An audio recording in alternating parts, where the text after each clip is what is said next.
All right, welcome back to week 10 of the DSR channel. And I've been trying to figure out how to get access to the book. And I just realized just now that I can access this book online today, that I got access to it. So we're doing the whole Astarion's Book of Hungers today, all but not in one video. I'm going to split it up. All right, don't worry. It's not going to be another hour long video. And we're starting with the species Dhampir because that's what we all care about, right? It's the only species in the book, so it's the only one we're going to cover.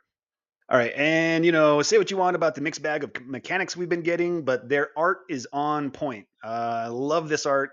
There's more great art in this book. I'm not going to show it all in this video. Heroes of Faerun, great art as well. So the art in these books is excellent. All right, first up, Dhampir. Dhampirs are living people who possess vampiric prowess, but are cursed with macabre hunger. Most Dhampirs thirst for blood, but some gain sustenance from dreams, life energy, or other vital sources. Dhampirs must choose whether to fight to control their hunger or give in to predatory urges. Dhampirs often arise from encounters with vampires. Some are the descendants of a powerful vampire, while others are partially transformed by a vampire's bite. All manner of macabre bargains and necromantic influences might also give rise to a Dhampir. Regardless of their origins, Dhampirs exhibit their vampiric nature in various ways, including increased speed and a life-draining bite. And the last version we got of this was from Van Richten's Guide to Ravenloft, and that one has some tables that are good for lore and give you ideas for your character identity, and a little bit other lore bits to it. So if you're looking for inspiration, you can still use that book. I'd still go back to that book to get some inspiration because that's basically all the lore and inspiration we're getting for the Dhampir species here. All right, and here is the whole Dhampir species. Okay, it's humanoid. Interesting. I kind of expected this one to be undead since they started experimenting with other non-humanoid species, but this one is humanoid. You can be medium or small. You're faster than usual. You got a 35-foot movement speed instead of 30, and you have dark vision, 60-foot range. You have your spider climb, which is identical to the previous version. So you have a climbing speed right at level 1, and then you have basically the spider climb spell effect starting at level 3. Always on. Pretty cool. Trace of Undeath, which is brand new. We didn't have that before. You have resistance to necrotic damage, so that's nice to have. Vampiric Bite, and this was probably the premier feature from the previous lineage, so this is maybe the one we're most interested in. Some people, I don't know. And there's a change here as well, which is it's your unarmed strike. So when you use your unarmed strike and deal damage, you can choose to bite with your fangs.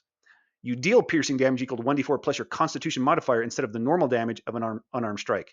So that's interesting because you still have to use your regular ability score for the attack roll. So for most people, that's your strength score, right?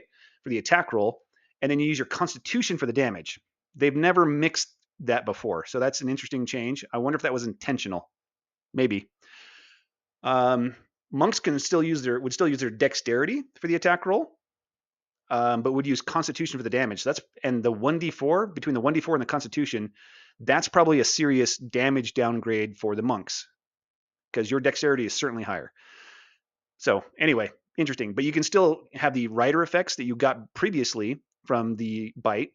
So when you bite and they're not a construct or an undead, you can empower yourself. Either you get drain, you regain hit points equal to the piercing damage dealt. Unfortunately, you can't use this with like a sneak attack as a rogue because it doesn't count for sneak attack.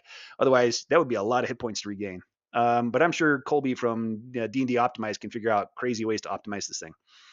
And then you have Strengthen. You gain a bonus to the next ability check or attack roll you make within the next minute.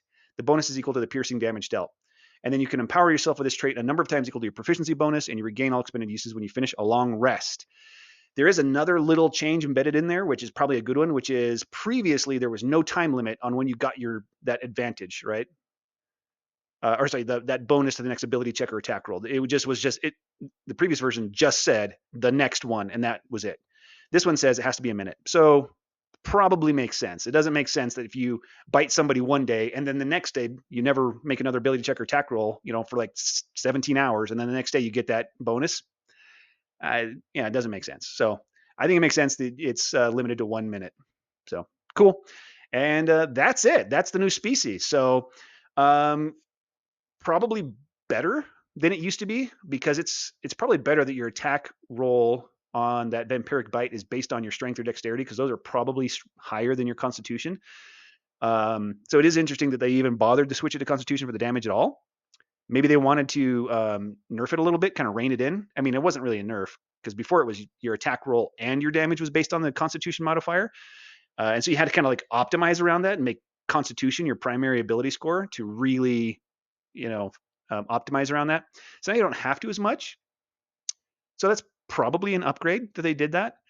Um, yeah, I think it's cool. I think it'll be fun to play, and I bet a lot of players will like it just for the flavor, right? Just for the Astarion vibes, right? Because Astarion is very popular, very fun actor too. All right, that's it for this one, and I'll see you in the next one, which should just be in a little bit.